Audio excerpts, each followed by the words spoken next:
Oke, Assalamualaikum warahmatullahi wabarakatuh.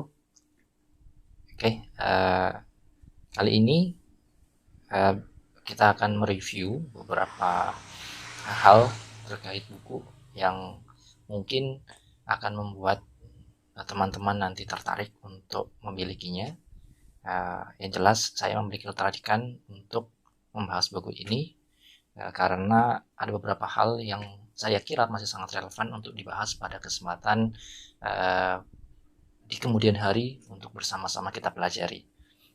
Oke, buku yang saya maksud ini adalah buku Mishkat, buku karya dari seorang Dr. Hamid Fahmi Zarkashi. Beliau adalah putra ke-9 dari Kiai Haji Imam Zarkashi, di mana Kiai Haji Imam Zarkashi ini merupakan pendiri dari Pondok Pesantren Modern Gontor Ponorogo bersama dengan Kiai Haji Ahmad Sahal dan Kiai Haji Zainuddin Fanani. Bertiga tokoh ini kemudian kita sering sebut dengan istilah Trimurti. Nah, Trimurti ini kemudian bersepakat untuk membuat atau mendirikan Pondok Pesantren Modern Gontor ini pada tanggal 10 April 1926. Beberapa bulan setelah berdirinya organisasi terbesar di Indonesia, terutama atau khususnya organisasi Islam, yaitu Nahdlatul Ulama yang didirikan oleh Kiai Haji Hashim Asy'ari. Kemudian buku ini merupakan respon dari sebuah gerakan yang masif dan besar, memiliki mungkin beberapa kontroversi dalam beberapa hal, terutama di Indonesia. Gerakan ini adalah gerakan westernizasi, sekularisasi, dan liberalisasi. Dari sini kita nanti juga akan melihat bagaimana konsep ini dari beberapa tanggapan tokoh, terutama dari sudut pandang beliau. Kita akan melihat sisi lain dari keberadaan paham-paham ini atau konsep ini yang mungkin nantinya menjadi sebuah kebudayaan yang ada di Indonesia ketika sudah berkembang dan masif tersebar di masyarakat. Maka untuk melihat buku ini ke depan, kita perlu untuk memahami secara lebih jauh. Jangan sampai kita terjebak pada dua hal. Yang pertama, kita terlampau berlebihan untuk mengutuk buku ini atau mengutuk pemahaman-pemahaman ini sehingga akhirnya kita tidak memiliki tambahan wawasan akan kemajuan dunia. Yang kedua, jangan sampai juga kita terlampau berlebihan dan fanatik dalam membela paham dan konsep ini. Bagaimanapun juga setiap konsep yang baik di belahan bumi yang lain pasti memiliki kelemahan dan kita tidak boleh tutup mata akan adanya itu. Maka buku ini menjadi salah satu sumber yang memberikan kita pandangan supaya kita bisa melihat pemahaman terkait westernizasi, sekularisasi, dan liberalisasi ini dalam penerapannya di Indonesia. Apakah ini tepat, apakah ini bagus, apakah ini bisa diterapkan, ataukah tidak sama sekali, atau bisa beberapa poinnya, atau yang lainnya. Kemudian buku ini pertama kali saya inginkan atau saya dengar atau saya lihat adalah ketika saya berada di pondok bersama dengan salah seorang santri. Seorang santri ini membawa buku ini hampir kemana-mana di beberapa hari sampai saya menjumpainya di sebuah perpustakaan. Kemudian saya membaca covernya dan lumayan menarik dari segi cover, ada tulisan Mishkat.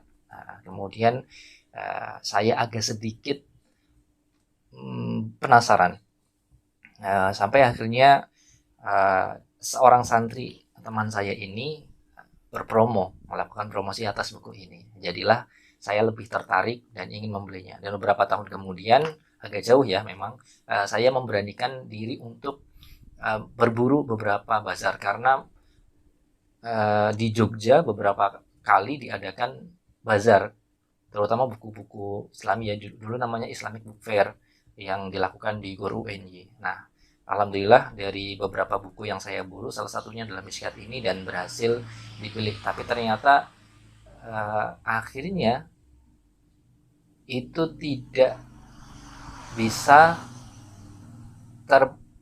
kalau tidak salah tidak terbeli, malah kemudian ada program PKU Gontor yang datang di Masjid Mujahidin dan kemudian ada bazarnya. Nah, saya malah beli di situ sekitar tahun mungkin 2015. Nah, 2015 saya membeli buku ini dan kemudian saya baca dan akhirnya membuat kebingungan.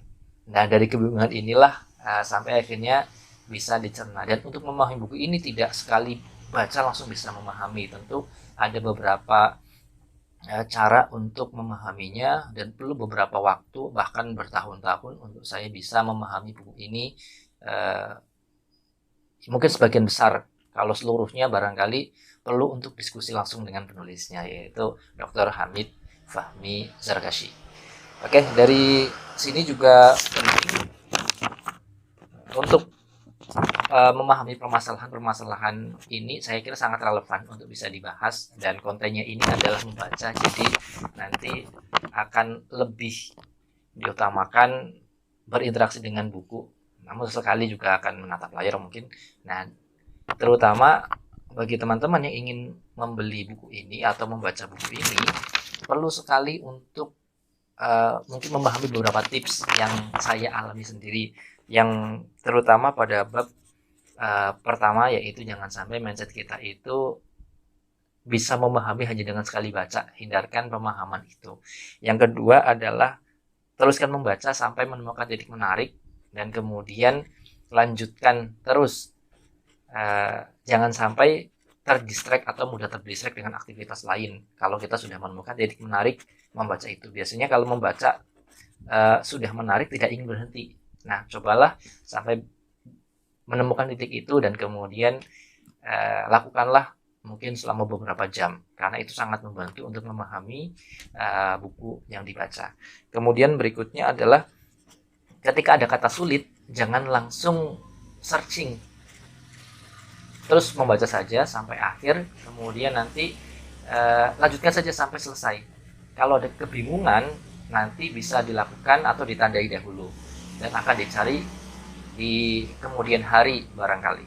Itu tips yang menurut saya sangat penting. Dan terakhir mungkin kalau sudah selesai dan ingin lebih menguasai, maka lakukanlah atau aplikasikanlah pemahaman itu ke dalam aktivitas kehidupan sehari-hari. Ini akan menjadi sebuah pemahaman yang nyata dan bisa diamalkan, tentu akan menjadi sebuah titik balik tersendiri bagi kita semuanya. Nah, saya pribadi juga alhamdulillah mendapati kesempatan itu, dan alhamdulillah sekarang bisa sedikit banyak mungkin bisa memahami buku ini, dan buku ini luar biasa. Ini tampilannya seperti ini, dan teman-teman nanti bisa mendapatkan buku ini. Dulu saya beli mungkin sekitar di harga 50-70 ribuan.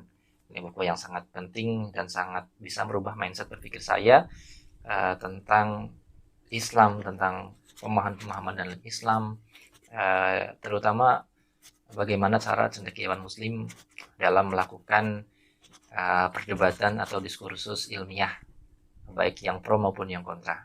Buku ini sangat membantu.